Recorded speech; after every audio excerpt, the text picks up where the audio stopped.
Hi and welcome back to my channel. I'm Kim and in today's video we are getting to know how to form necessity sentences in Finnish. So this video is split into 10 parts. First we're going to start with a short introduction, so that means we're getting to know what is a necessity sentence, plus also how to form it by using täytyy, pitää and on Pakko.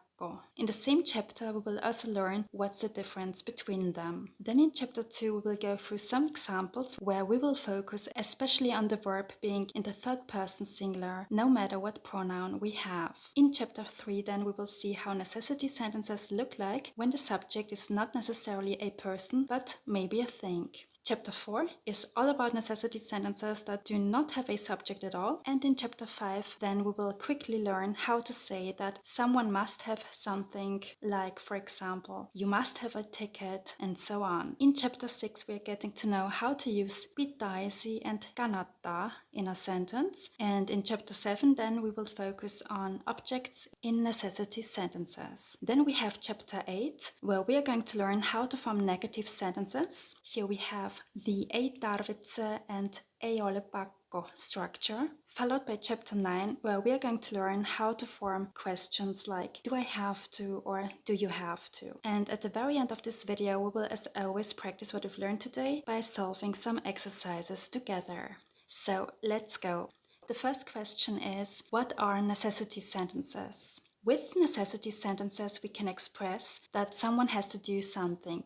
For example, in English, we would say, I have to go, or I have to buy a ticket, and so on. Now, how do we form a positive necessity sentence? Here we have 3 options. Option 1 is using täytyy. So that means the person who has to do something stands in the genitive case plus täytyy plus infinitive verb. Infinitive verb means basic verb. So let's take a look at some very classic examples. When we want to say I have to leave, then we would say minun täytyy lähteä, means I have to leave. So minun here is the genitive case of minä, which means I. Then we have täytyy plus lähteä. Lähteä is our infinitive verb and it means to leave. So let's repeat. Minun täytyy lähteä. I have to leave. Now, there's also another way how we can form this sentence, for example, by using pitää. Now, let's see how the sentence would look like. Minun pitää lähteä means the same, I have to leave. So let's repeat again. Minun is the genitive case of minä plus pitää plus lähteä. And then we have our third option by using on Pakko, which can be translated as absolutely must. So the expression of necessity here is stronger. So let's see how the sentence would look like. Minun on pakko lähteä means I absolutely must leave.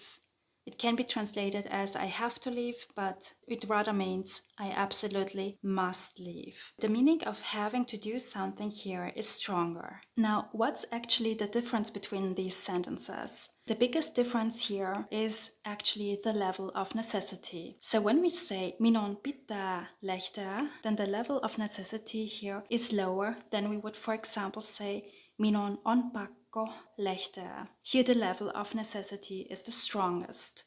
So to sum it up, the structure is pretty simple. The subject has to stand in its genitive case, so that means the one that has to do something has to be put in the genitive case, plus pitää, täytyy, or on pakko. These 3 will always stay in the same form, so they don't change. And then our second verb has to stand in its infinitive form, which means that the second verb has to stand in its basic form. The obligation here is expressed most weakly with pitää and the strongest with on pakko. To make the differences more understandable, I have put the levels of necessity into 3 grades. Now let's take a look at some examples. Minun täytyy opiskella means I have to study. So minun here is the genitive case of minä, which means I. Täytyy stays always the same, means have to. And opiskella is our infinitive verb and it means to study. Minun täytyy opiskella. Let's have another example. Mikon täytyy mennä lääkäriin means Mikko has to go to the doctor. So Mikon here is the genitive case of Mikko. Note that in the genitive case here we have a consonant gradation. So the double K from Mikko changes in the genitive case to 1K. So Mikko changes to Mikon. Then we have Täytyy plus mennä, which is our infinitive verb meaning to go, and lääkäriin means to the doctor. It's the elative case of lääkäri. So let's repeat. Mikon täytyy mennä lääkäriin. Mikko has to go to the doctor. One more. Meidän täytyy jo lähteä means we already have to leave. So meidän here is the genitive case of the pronoun me, which is we. Täytyy stays the same. Jo means already and lähteä means to leave. Meidän täytyy jo lähteä. We already have to leave. Alright, we carry on with the next chapter. As already mentioned, there are at least 3 ways to describe necessity, either with täytyy, pitää, and on pakko. Important to know in such sentences is that the verb always has to stand in the third person singular, no matter what pronoun we have. Now let's take a look at some more examples. Sinun täytyy soittaa Pekalle.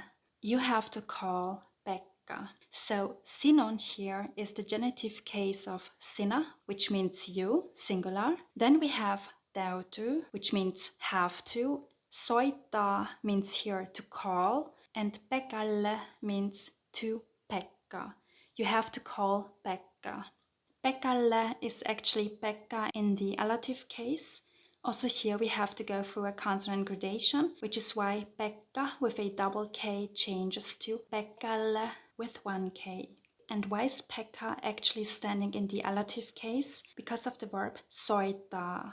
So in Finnish, when we want to say that we call a person, then the person has to stand in the allative case. So let's repeat. Sinun täytyy soittaa Pekalle. You have to call Pekka. Now let's take a look at another example where we use pitää. Meidän pitää lähteä kotiin. Literally means we have to leave home. So meidän here is the genitive case of the personal pronoun me, which means we. Then we have pitää, which means have to. Lähteä is our infinitive verb meaning to leave. And kotiin means towards home, standing here in the elative case. Now let's see how it works with names. For example, Alex or Alex. Alexin on pakko auttaa sinua means Alex has to help you, but it actually means Alex absolutely must help you. So Alexin here is the genitive case of Alex. Remember the rule, when we have foreign names which do end with a consonant, then in order to form the genitive case out of it, we have to add an extra I in between. So that's why we say Alexin. Then we have on pakko, which can be translated as absolutely must. Auttaa here is our infinitive verb, which means to help, and sinua means you, standing in the partitive case. Why do we need the partitive case here? Because of the verb auttaa. So let's repeat. Alexin on pakko auttaa sinua. Alex absolutely must help you. Now let's take one more example. Tytön on pakko lukea vielä monta sivua. Can be translated in English as the girl still has to read many pages. But it actually means the girl absolutely must still read many pages. So tytön is the genitive case of tyttö, which means girl. On pakko means absolutely must here, and lukea is our infinitive verb meaning to read. Vielä means still, monta many, and sivua means pages, standing here in the partitive case. Here, by the way, in this sentence we use monta because here we are talking about something that is countable. Pages, for example, in a book are countable. So monta means many. Alright, we move on to chapter 3. Now we had many sentence examples where the subject was a person, but this is not always the case. Sometimes it can also be a thing. So let's take a look at some examples. Bussien täytyy lähteä ajoissa means buses have to leave in time. So bussien here is the genitive plural of the word bussi, which means bus. Täytyy stays the same, means have to. Lähteä is our infinitive verb here, meaning to leave, and ajoissa means in time. So let's repeat. Bussien täytyy lähteä ajoissa. Buses have to leave in time. Let's take another example. Oven täytyy olla kiinni means the door has to be closed. So oven is the genitive case of the word ovi, which means door. Täytyy means has to. Olla is our infinitive verb, meaning to be, and kiinni here means closed. So let's repeat. Oven täytyy olla kiinni. The door has to be closed. So as you see here, our subject doesn't always have to be a person. Now let's move on to our next chapter, where we are going to focus on sentences where there is no subject, or let's say only implied. Let's take a look at some examples. Kun on sairas, täytyy pysyä sängyssä means when one is sick, one has to stay in bed. So kun on sairas means when one is sick.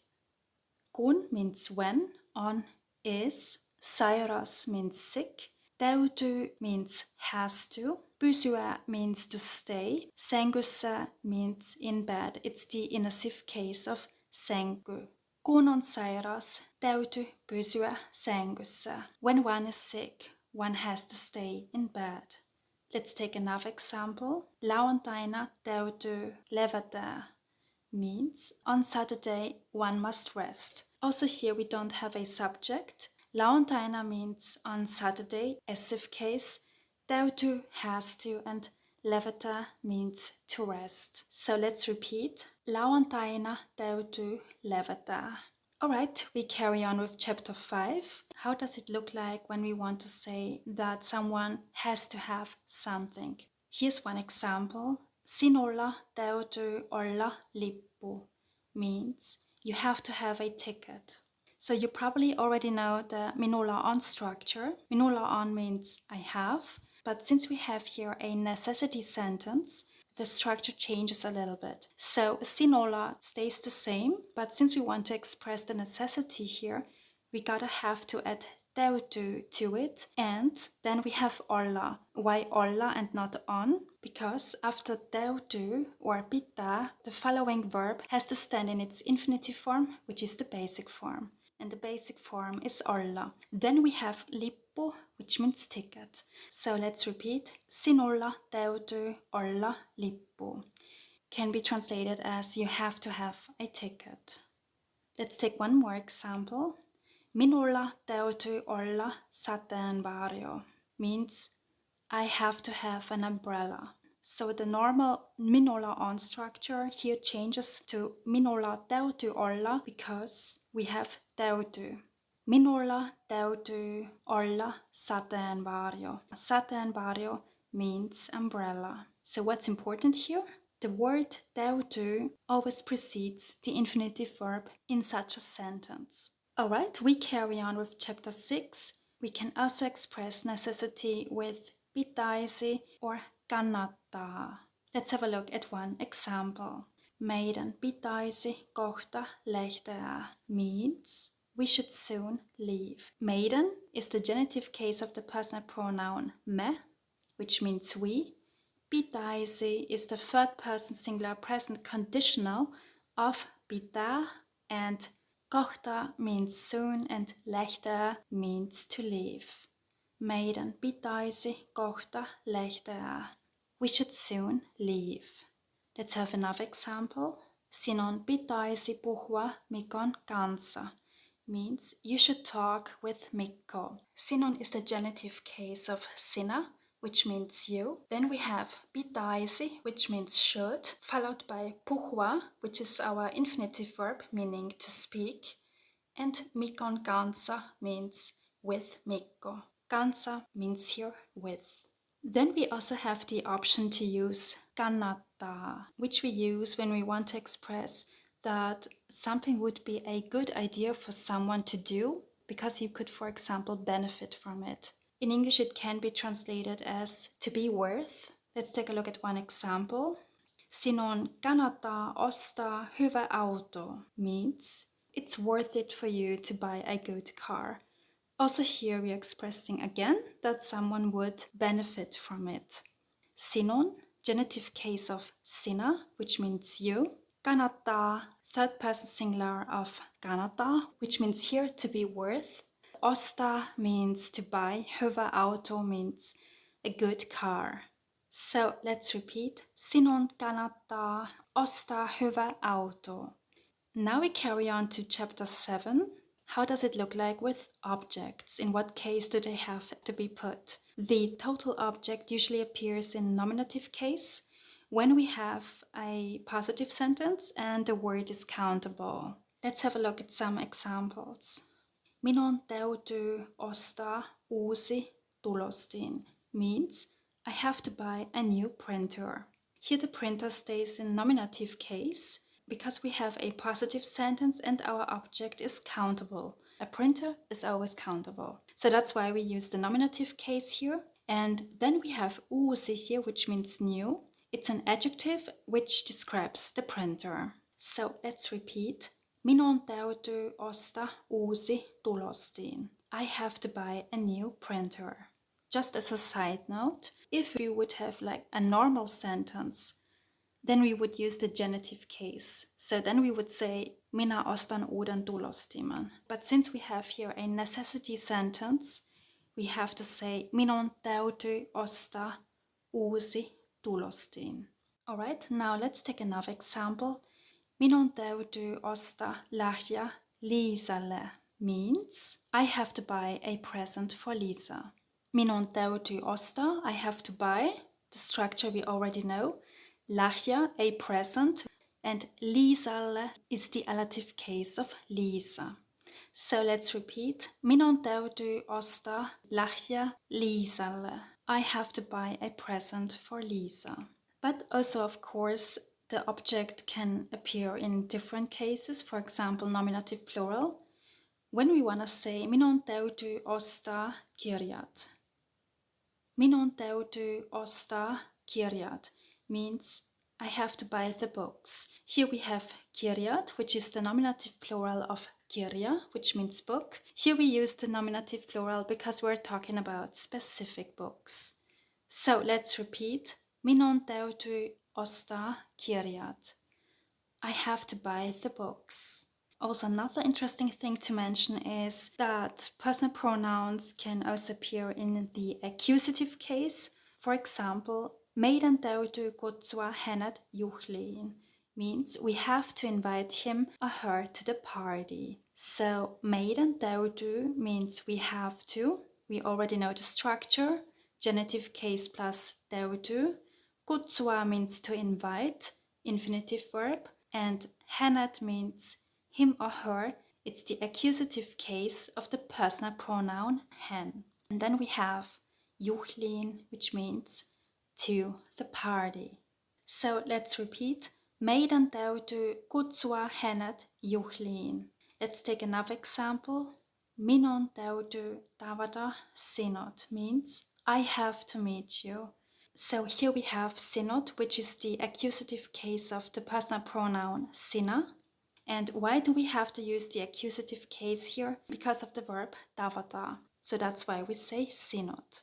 Minun täytyy tavata sinut. Now, we can also have the partitive case, of course. The partitive case is used when something is uncountable or when we have an ongoing process or with certain verbs, for example, auttaa and so on. Now let's take a look at some examples. Minun täytyy ostaa maitoa. I have to buy milk. So, minun täytyy ostaa means I have to buy. And then we have maitoa, which is the partitive case of maito, which means milk. Why do we use the partitive case here? Because milk is uncountable. So when something is uncountable, we need the partitive case, which is why we say maitoa. Minun täytyy ostaa maitoa. I have to buy milk. Sometimes we can also use other cases, like for example the relative case. Jussin täytyy puhua tästä asiasta hänelle means Jussi has to talk about this matter to him. So Jussin täytyy puhua means Jussi has to talk tästä asiasta.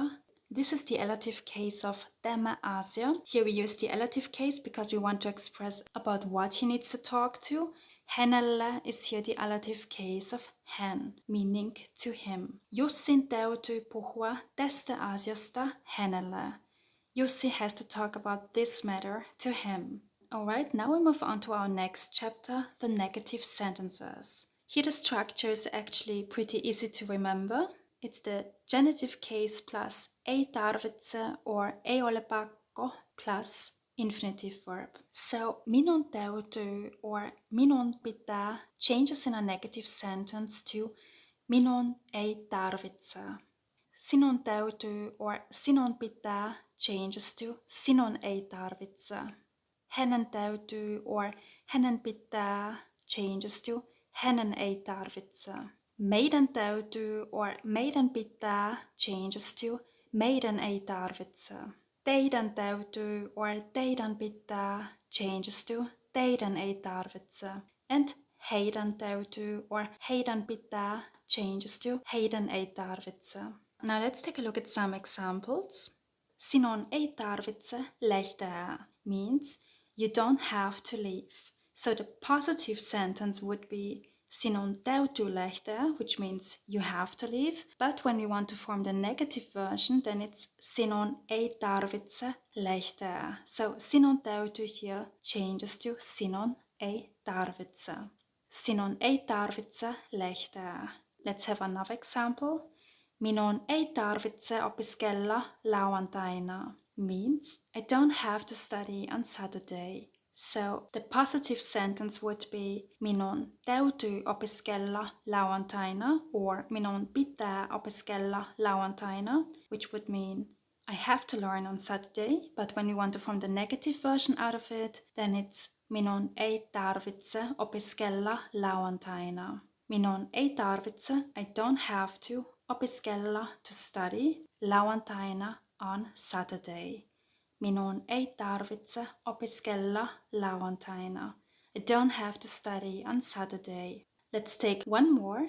Huomenna minun ei tarvitse herätä aikaisin means I don't have to wake up early tomorrow. The positive sentence would be huomenna minun täytyy herätä aikaisin, but since we have here the negative sentence, we say huomenna minun ei tarvitse herätä aikaisin. I don't have to wake up early tomorrow. Huomenna means tomorrow. Minun ei tarvitse, I don't have to wake up, and aikaisin means early. It's an adverb. Huomenna minun ei tarvitse herätä aikaisin. I don't have to wake up early tomorrow. Now let's see how it works with on pakko. When we have minun on pakko, sinun on pakko, hänen on pakko, meidän on pakko, teidän on pakko, and heidän on pakko, then the negative forms are minun ei ole pakko, sinun ei ole pakko, hänen ei ole pakko, meidän ei ole pakko, teidän ei ole pakko, and heidän ei ole pakko. Now let's take a quick look at one example. When we have the positive sentence, minun on pakko lähteä, which means I have to leave in the sense of I absolutely must leave, then the negative form is minun ei ole pakko lähteä. So on pakko changes to ei ole pakko. Alright, now let's see how we can express that something shouldn't be done. For example, let's take the positive sentence. Sinun pitäisi mennä sinne. You should go there. But when we want to form the negative sentence out of it, then it is sinun ei pitäisi mennä sinne. Meaning, you shouldn't go there. You should not go there. So, pitäisi changes to ei pitäisi. Sinun ei pitäisi mennä sinne. Alright, we carry on with chapter 9. The questions. How do we say, do I have to or do you have to? Also here the structure is pretty simple. It's either täytyykö plus genitive plus infinitive verb, or pitääkö plus genitive plus infinitive verb. So let's take a look at some examples. Täytyykö sinun lähteä nyt means do you have to leave now? So here we have täytyykö plus sinun plus lähteä. So täytyykö plus genitive, which is sinun, plus the infinitive verb, which is lähteä, and then we have nyt, which means now. Täytyykö sinun lähteä nyt? Do you have to leave now? Now let's take one example with pitää. Pitääkö minun tulla kotiin? Means do I have to come home? So here we have the structure pitääkö plus genitive, which is minun, plus infinitive verb, which is tulla here, which means to come. And then we have kotiin, which means home, towards home, illative case. Pitääkö minun tulla kotiin? Do I have to come home? And now let's see how it works with on pakko. Here's one example. Onko sinun pakko lähteä nyt? Means, do you have to leave now? Onko sinun pakko lähteä nyt? Do you have to leave now? So here we also see that the structure changes. The positive sentence would be sinun on pakko lähteä nyt. You have to leave now. But when we want to form a question out of it, then it is onko sinun pakko lähteä nyt? Do you have to leave now? Alright, now we move on to our last chapter for today, the exercises and solutions. So here we have 5 exercises, and the task is to fill in the gaps by choosing the right option. For each task we have 5 seconds, so let's go. Fill in the gaps. Täytyy soittaa lääkärille. What do we have to fill in? Is it sinun or sinä? That's right, it's sinun, because we need here the genitive case. So the answer is sinun täytyy soittaa lääkärille, meaning you have to call the doctor. Next one, exercise 2. Täytyy lääkäriin. What do we have to fill in? Alright, the solution is Mikon täytyy mennä lääkäriin. Mikon, genitive case of Mikko, consonant gradation, double K changes to 1K. Then we have täytyy, which means has to. And then we need our verb to be in its infinitive form, which is the basic form.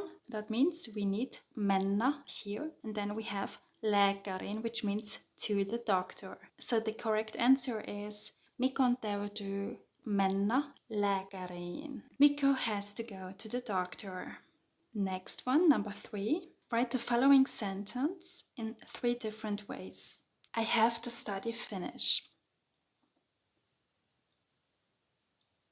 Alright, so the first way would be minun täytyy opiskella suomea. Or we can also say minun pitää opiskella suomea. Or the third option, minun on pakko opiskella suomea.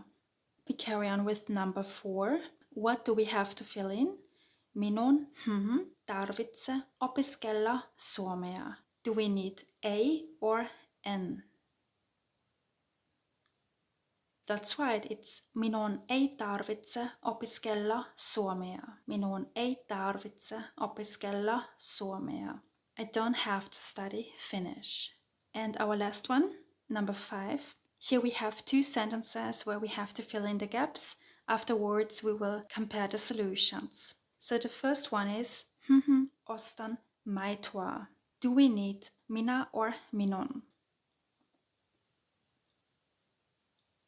Alright, remember your answer, and this is the next sentence. Täytyy maitoa. Alright, here are the solutions. The first sentence is actually a normal sentence. It's not a necessity sentence. So the answer is minä ostan maitoa. I'm buying milk. Minä ostan maitoa. But the second sentence is a necessity sentence, which means that the structure is different. The answer is minun täytyy ostaa maitoa. I have to buy milk. So let's repeat. minä ostan maitoa means I'm buying milk versus minun täytyy ostaa maitoa. I have to buy milk. So yeah, that's it for today. I hope you enjoyed this video. If you want to learn more Finnish, please don't forget to subscribe to this channel. Thank you so much for watching. Have a nice day and see you next time.